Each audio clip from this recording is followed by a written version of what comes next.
بسم الله الرحمن الرحيم.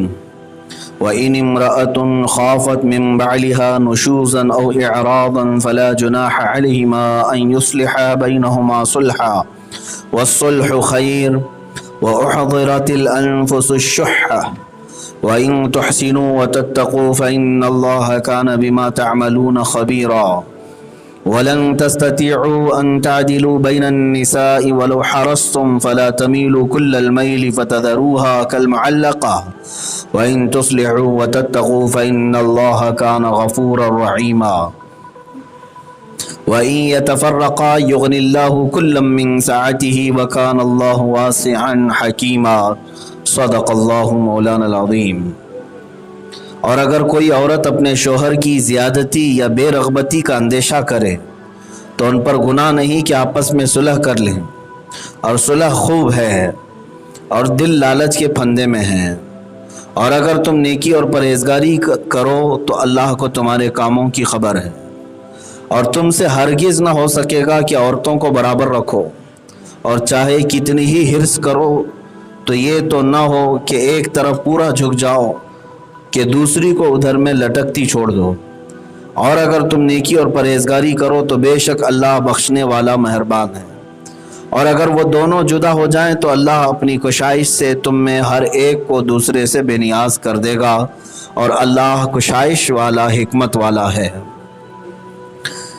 یہاں سے معاملات جو تفسیر کے ہیں اب وہ شادی شدہ زندگی کے متعلق ہیں. اب آج جو آیت میں نے تلاوت کی اس میں اللہ تعالیٰ یہ فرماتا ہے کہ اگر کوئی عورت شوہر کی زیادتی یا اس کی بے رغبتی کو دیکھ رہی ہے، ہوتا ہے شادی ہو جاتی ہے، یہ ضروری نہیں ہے کہ دونوں ایک ہی طرح سے چل پڑیں.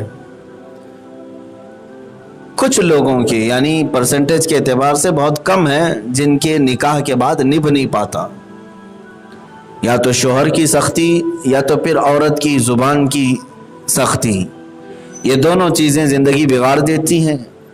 اب ان کی شادی شدہ زندگی یہ طلاق تک آ جاتی ہے، خلا تک آ جاتی ہے. ان معاملات میں کیا کیا جائے؟ آج کے معاملات میں اسلام اور قوانین اسلام کو لے کر کفار و مشرکین نے بڑا مذاق اڑانا شروع کیا. 3 طلاق کا مسئلہ آپ نے سنا بھی ہوگا، اس کے متعلق ابھی ہمارے ہندوستان کی پارلیمنٹ میں انہوں نے ایک بل پاس کیا، اور اس کو اسلام کے اعتبار سے قوانین اسلام میں ایک ظلم قرار دیا. ظلم کس بات کا ہے؟ میرے عزیزوں، میں آپ کو یہ پہلی بات بتا دوں کہ شادی ہمارے ہاں کیا ہے. ایک کانٹریکٹ ہے، مرد اور عورت کا دونوں کا عقد کہتے ہیں کانٹریکٹ کو. کسی چیز میں آپ دونوں راضی ہو گئے، مثال کے طور پر خرید و فروخت میں بھی، میرے پاس ایک مشین ہے میں آپ کو دینا چاہتا ہوں، تو ہم دونوں کی ڈیل ہوگی کہ نہیں ہوگی؟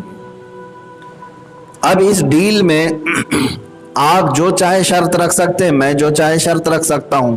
دونوں کا اتفاق ہوا تو یہ چیز بکے گی، نہیں اتفاق ہے تو تم اپنے راستے میں اپنے راستے. گارنٹی بھی ہوتی ہے مشین کی، وارنٹی بھی ہوتی ہے، سروس بھی دینے کی بات ہوتی ہے، ہوتا ہے نا خرید و فروخت. میں اگر ایک واشنگ مشین بیچ رہا ہوں تو آپ خریدار ہیں، آئے پہلے سب سے پہلے قیمت پر اتفاق ہوگا، سب سے پہلے قیمت پر اتفاق ہوگا. ہم نے بتا دیا اتنی قیمت سے، پھر آپ یہ پوچھیں گے کہ کیا اس کی کوئی گارنٹی ہے؟ ہم نے کہہ دیا 2 سال کی گارنٹی ہے. پھر آپ نے پوچھا کہ اگر اس دوران کچھ ہو جائے تو سروس وغیرہ کا ہم مفت دیتے ہیں. ان تمام چیزوں پر سائن ہو جاتی ہے اور یہ قانون بن جاتا ہے.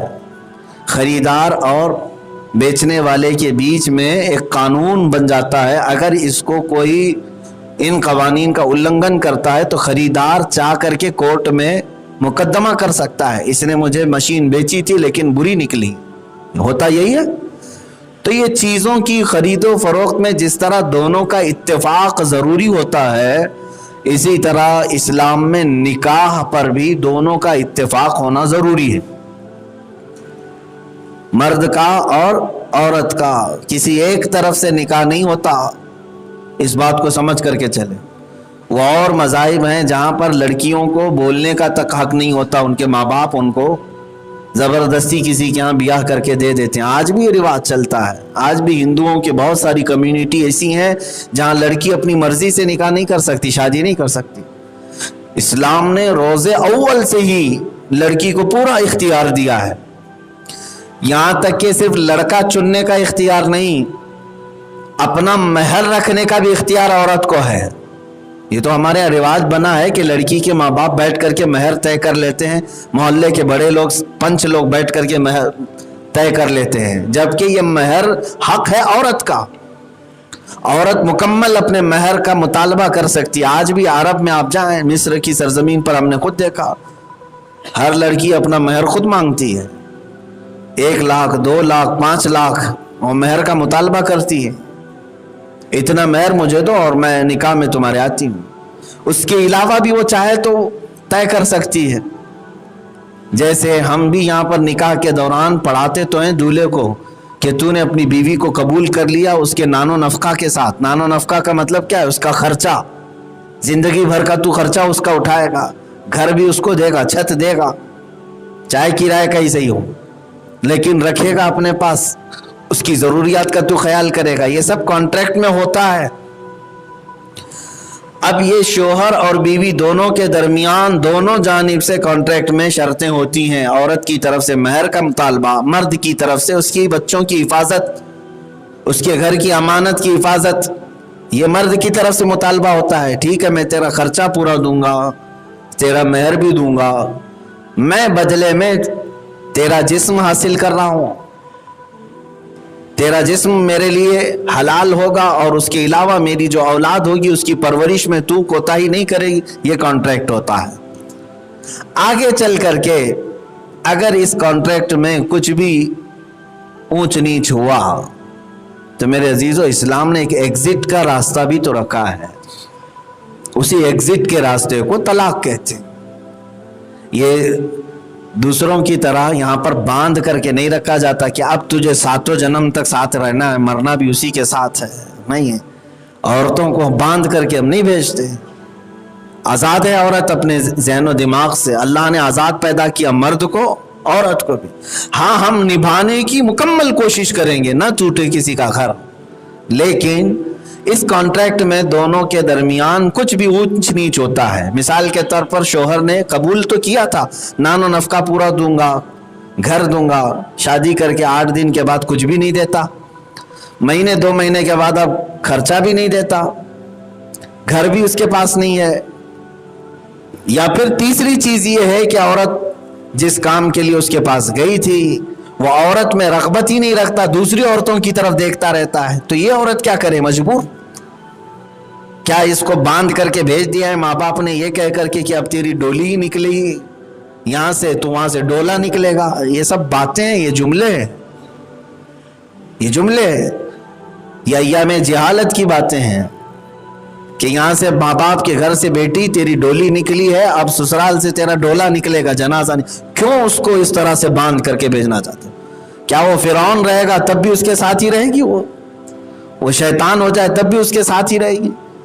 بلکہ صحابہ اکرام رضوان اللہ تعالی علیہ مجمعین میں بھی معاملات ہوئے ان کی شادی شدہ زندگیوں میں. خود رسول کریم صلی اللہ علیہ وسلم کے منہ بولے بیٹے حضرت زید بن حارثہ، حضور کے منہ بولے بیٹے، حضور کے گھر میں پلے ہیں، ان کا نکاح حضور نے خود اپنی سگی پھوپھی بہن سے کیا. حضور صلی اللہ علیہ وسلم کی پھوپھی ذات بہن حضرت زینب سے نکاح کیا. کس کا؟ اپنے منہ بولے بیٹے کا، زید بن حارثہ. لیکن نکاح کے بعد وہ زیادہ چل نہیں سکے، دونوں کے درمیان انبن ہوتی رہی. اب آپ اندازہ کریں نکاح کس کا کرایا ہوا ہے؟ سید الانبیاء صلی اللہ علیہ وسلم. یہاں حضور صلی اللہ تعالیٰ علیہ وسلم کے عیب کے لیے نہیں ہوگا یہ کوئی اس طرح سے سوچ لے کہ ان کا نکاح نہیں ٹک پایا، معاذ اللہ رب العالمین. یہ بشری تقاضے ہیں، انسانی تقاضوں کے اعتبار سے کسی کا جم جائے گا، کسی کا ہو سکتا ہے کہ بیچ راستے میں ہی وہ لوگ الگ ہو جائے. ایک بات یاد رکھیں، ہر انسان کی روح الگ ہے، ہر انسان کی روح الگ ہے. میری روح الگ ہے، آپ کی روح الگ ہے، فطرت الگ الگ. عادتیں الگ الگ، سوچ الگ الگ، خیالات الگ الگ۔ یا اور بات ہے کہ کچھ جوڑے ایسے ہیں جو الگ الگ سوچ کے باوجود بھی جم جاتے ہیں، 6 مہینے سال بھر جھگڑنے کے بعد پھر ہو جاتے ہیں، ایک دوسرے کو ایکسپٹ کر لیتے ہیں۔ لیکن کچھ ایسے ہیں جو ایکسپٹ نہیں کرتے ایک دوسرے کو، تو پھر انہیں الگ ہونا پڑتا ہے۔ تو یہی طلاق کی جو صورت آ رہی ہے اس کے متعلق ابھی آیت کی طرف میں آتا ہوں۔ اللہ نے عورتوں کو کیا سہولت دی؟ تو ہوا تھا حضرت زید اور زینب میں نکاح رضی اللہ تعالیٰ عنہما، دونوں حضور کے قریبی ہیں، ایک منہ بولے بیٹے ہیں اور دوسرے ان کی پھوپھی کی بیٹی ہیں۔ نہیں نبھ پایا تو پھر حضور صلی اللہ تعالیٰ علیہ وسلم نے طلاق دینے کا حکم دے دیا کہ ٹھیک ہے، نہیں جم رہا ہے تمہارا شادی شدہ یہ معاملہ تو طلاق دے دو۔ انہوں نے طلاق دے دیا۔ حضرت زینب حضور کی پھوپھیری بہن، پھوپھی کی بیٹی ہیں، وہ بھی رشتہ ہے قریب سے، یہ بھی رشتہ ہے قریب سے، تو وہ نروس ہو گئی حضرت زینب۔ نیا نیا نکاح تھا، تھوڑے دن زیادہ نہیں چلا، چند ماہ ہی چلا، تو نروس ہو گئی۔ طلاق کے بعد عدت گزاری، تو اب ان کا دل اور ان کی تسلی کے لیے میرے آقا صلی اللہ علیہ وسلم نے خود ان سے نکاح فرمایا۔ حضرت سیدہ زینب یہ ام المومنین بنی حضور صلی اللہ تعالیٰ علیہ وسلم۔ اس وقت تو مشرکین وہاں کے منافقین نے یہ بات اڑائی تھی نا کہ حضور نے اپنی بہو سے نکاح کر لیا، بہو سے نکاح کر لیا۔ حضرت زید جو ہے حضور کے منہ بولے بیٹے تھے، انہوں نے طلاق دیا اور اس کی عدت کے بعد حضرت زینب سے حضور نے نکاح کیا، تو باتیں اڑائی تھی کچھ منافقین نے۔ تب آیت نازل ہوئی تھی قرآن پاک میں، ما کان محمد ابا احد من رجالکم ولکن رسول اللہ وخاتم النبی۔ محمد صلی اللہ علیہ وسلم تم میں سے کسی مرد کے باپ ہیں ہی نہیں، حضور صلی اللہ علیہ وسلم کے کوئی بیٹے حقیقی تھے ہی نہیں۔ منہ بولے بیٹے کا رشتہ نسب کے رشتے کے برابر نہیں ہو سکتا۔ اللہ نے یہ آیت میں صاف کر دیا۔ بہرحال وہ الگ عنوان ہے۔ تو شادی شدہ لائف اگر نہیں بن پاتی، جیسے حضرت امیر معاویہ رضی اللہ تعالیٰ عنہ کے ساتھ بھی ہوا، ان کا بھی نکاح ہوا، ان کی بیوی حضور کے پاس آئیں، کہا کہ میں ان کے ساتھ رہ نہیں پاتی، وہ سخت ہیں بہت، ہر معاملے میں بہت زیادہ سختی کرتے ہیں، میں برداشت نہیں کر پاتی ہوں۔ حضور صلی اللہ علیہ وسلم نے فرمایا تیرے لیے آسان ہی ہے، تو اپنے شوہر سے کہہ کہ مجھے آزاد کر دے، اگر وہ بطیب خاطر خوشی سے آزاد کرتا ہے تو ٹھیک ہے، اور اگر کچھ لیتا ہے تو تجھے دینا ہوگا، کیونکہ کانٹریکٹ ہوا تھا پہلے، تجھے اس نے مہر دیا ہے، مہر دے کر کے لایا ہے، اب اگر چھوڑنا چاہتا ہے تو دور سے واپس دے دے کچھ جو وہ مطالبہ کرے گا۔ اب سمجھ رہے ہیں اسلام کا یہ انصاف اور عدل کا پہلو ہے کہ عورت اور مرد کو ایکویلٹی کی جو بات کرتے ہیں، میں کہتا ہوں یہاں اسلام میں ہی ہو سکتا ہے، دونوں کو اختیارات۔ اب جیسے طلاق کے معاملات میں بعض لوگ یہ کہتے ہیں، الزام لگاتے ہیں کہ صرف اور صرف مرد کے ہاتھ میں ہتھوڑا دے کر کے رکھا ہے مسلمانوں کو، یہ جب چاہیں طلاق طلاق کر کے اپنی بیویوں کو الگ کر دیتے ہیں، عورتیں بیچاری ادھر سے ادھر گھومتی رہتی ہیں، کچھ کے بچے ہوتے ہیں، کچھ کا گھر بھی نہیں ہوتا، تو یہ تو ظلم ہے، مردوں کو صرف اتھارٹی دی گئی ہے طلاق کی۔ سچ ہے، عورتوں کے ہاتھ میں ہوتا تو روز طلاق پڑتی، مردوں کے ہاتھ میں اللہ رب العزت نے یہ طلاق کو سپرد فرمایا ہے۔ اس کی وجہ ہے میرے عزیزو، عورتیں جذباتی ہوتی ہیں، کئی عورتیں تو خود ہمارے پاس آ کر کے کہتی ہیں خود کہ میں اپنے مرد شوہر کو طلاق دے رہی ہوں، خود کہتی ہیں، انہیں معلوم نہیں ہوتا مسئلہ، وہ دن میں 100 مرتبہ بھی طلاق طلاق کہتی رہیں گی تو ان کے مرد پر طلاق نہیں پڑے گی۔ شوہروں میں سے اب مجھے بتائیں پرسنٹیج کے اعتبار سے لاکھوں کی شادیاں ہو گئی، کروڑوں کی ہو گئی، کیا ہر مرد اپنی بیوی کو اسی طرح طلاق طلاق کہہ کر کے نکال رہا ہے؟ مسلمانوں میں اس کا ریشو دیکھا جائے تو اوروں کی بنسبت بہت کم ہے۔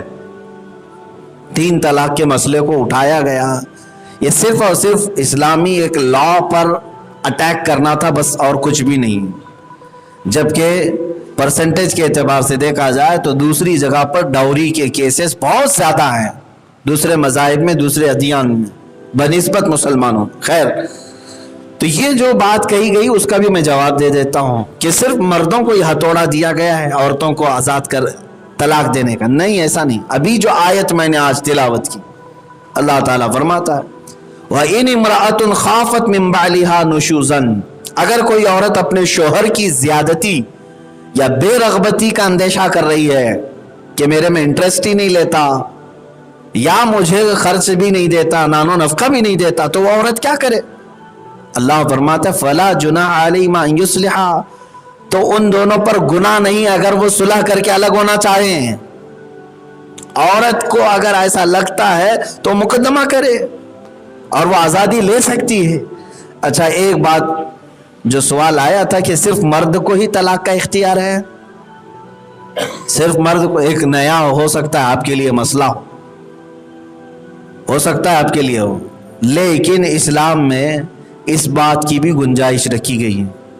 مثال کے طور پر کوئی عورت نکاح کا وقت ہے، نکاح کے وقت عورت نے یہ شرط رکھ دیا، زید اور خالدہ کا نکاح ہو رہا ہے، خالدہ نے کہہ دیا کہ میں نکاح تو کروں گی، مہر میرے لیے 50,000، لیکن ایک اور شرط ہے کہ طلاق دینے کی اتھارٹی میرے پاس بھی رہے گی، میں جب چاہوں گی الگ ہو جاؤں گی۔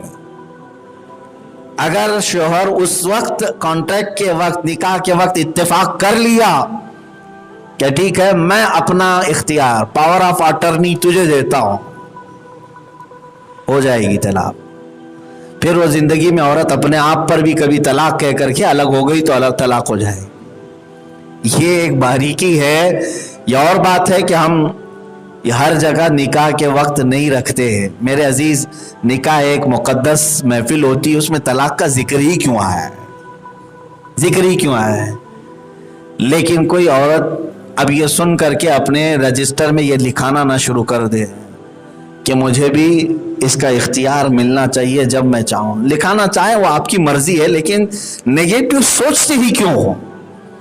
دعا یہ کرو کہ کہیں کبھی ایسی نوبت ہی نہ آئے، اللہ تعالیٰ مجھے ایسا گھر عطا کرے کہ اس طرح کے ایگزٹ لینے کی نوبت ہی نہ آئے، اللہ اسی میں میرا سارا سکون رکھے۔ اب اللہ تعالیٰ نے عورت کو جو آسانی دی ہے، مجھے بتاؤ میرے عزیزوں، کیا اس سے بھی زیادہ آسانی چاہیے؟ عورت کو یہ اختیار دیا ہے، نکاح کے وقت وہ ایگریمنٹ کر لے، چاہے تو اتھارٹی لے لے، تو کیا یہ ایکویلٹی نہیں ہے، برابری نہیں ہے؟ طلاق کے معاملے میں بھی میں کہہ رہا ہوں، کیا یہ برابری نہیں ہے؟ یہ جو الزام لگایا جاتا ہے کہ صرف مرد کے پاس اختیار ہے، 3 طلاق دے کر کے آزاد کر دیتا ہے اور نکال دیتا ہے اپنی عورت کو، یہ تو اکا دکا تم واقعات لا کر کے اسلام پر تھوپو گے تو یہ تو ایسے ہی ہو گیا۔ ہر گلی نکڑ پر کچھ نہ کچھ تمہیں برائیاں نظر آئی جائیں گی، اس کا مطلب یہ نہیں کہ پورا محلہ خراب ہے۔ ایک دو کے اگر سڑ جانے سے پوری کھیتی کو سڑا ہوا نہیں کہہ سکتے۔ ہر مذہب میں، ہر دین میں کچھ نہ کچھ لوگ النگھن کرتے ہیں، زنا علل اعلان کر رہے ہیں، عیسائی کر رہے ہیں، تو کیا میں پورے مذہب عیسائی کو یہ کہہ دوں؟ ہندو کچھ لوگ ایسا کرتے ہیں، کچھ ریپسٹ ہو گئے، تو کیا پورے دھرم کو میں یہ کہہ دوں کہ ان کے ہاں ریپ ہوتا ہے؟ ایک آدھ تو، حالانکہ ان کے بھی دھرم میں اس کی تعلیمات نہیں ہیں، مجھے معلوم ہے، ان کی جو پوتر کتابیں ہیں اس میں یہ تعلیم نہیں دی جاتی، شراب سے ممانعت رکھی جاتی ہے، زنا کو منع کیا ہی جاتا ہے، مجھے معلوم ہے، لیکن چند لوگ ہر مذہب میں اس طرح سے کرتے ہیں، تو اس میں مذہب کا اور دین کا قصور نہیں رکھا جانا چاہیے، جیسے اسلام کے ساتھ لوگ کر رہے ہیں آج۔ چند مردوں کے طلاق کی باتوں کو لے کر میڈیا اس کو اچھالتی ہے، دیکھو یہاں پر فلاں نے، شہاب الدین نے 3 طلاق دے کر کے اپنی عورت کو ایسا کر دیا ہے کہ وہ بیچاری بھیک مانگنے پر مجبور آئی، پورے 25 کروڑ میں ایک شہاب الدین ہی ملا، اور اسی کو لے کر کے پوری میڈیا بھونچال مچائی ہوئی رہتی ہے۔ عزیزان گرامی، یہ صرف اور صرف اسلام کے ساتھ ناانصافی کرتے ہیں، صرف قوانین اسلام کے ساتھ مذاق کرتے ہیں، باقی قرآن مقدس کے جو اصل قوانین ہیں اس میں سارے لوگوں کے لیے عدل و انصاف ہے۔ کیا اس سے بھی بہتر کوئی حکم ملے گا آپ کو؟ وہاں اگر دوسرے دھرم کی بات دیکھیں وہ تو بہت سارے معاملات ہیں. پتی اور پتنی کے رشتے کے بارے میں پوچھ کے آئے, معلوم پڑے گا. پتنی کو, عورت کو کیا کیا قسمیں دلائی جاتی ہیں کہ تیرا پتی دیو ہے. پتی کیا ہے؟ دیو ہے. ہمارے یہاں خدا کا تصور ہی نہیں کر سکتے. عورتیں باضابطہ اس کو کہتی ہیں میرے پتی دیو ہے. دیو کا مطلب خدا ہو گیا ان کے یہاں. تو عورت کیا وہ ہمیشہ عبادت کرتی رہ جائے شوہر کی, اس کے سامنے جھکتی رہے, سجدہ کرتی رہے؟ پتی دیو ہوتا ہے؟ نہیں میرے عزیز, وہ بھی انسان ہی ہے, دونوں انسان ہیں. اب قرآن کیا کہتا ہے تمہیں پتی اور پتنی کو؟ کیا صرف عورتوں کو یہ سکھایا گیا ہے کہ تو ہمیشہ مرد کے چرن میں رہنا, جوتیوں میں بیٹھی رہنا؟ بہت سارے وعدے کر کے آتے ہیں نا, 7 پھیروں میں الگ الگ وعدے ہیں, وچن ہوتے ہیں, الگ الگ قسم کے لمبی لمبی قسمیں ہوتی ہیں کہ میں کتنے دن تک, 7 جنم تک اس کے ساتھ بندھی رہوں گی, فلاں فلاں چیز. اب قرآن کیا کہتا ہے سنو. قرآن کہتا ہے ہن لباس لکم وانتم لباس لہن. اللہ مردوں کو اور عورتوں کو دونوں کو یوں فرما رہا ہے, مرد عورتوں کا لباس ہیں, عورتیں مردوں کا لباس ہیں. کیا مطلب؟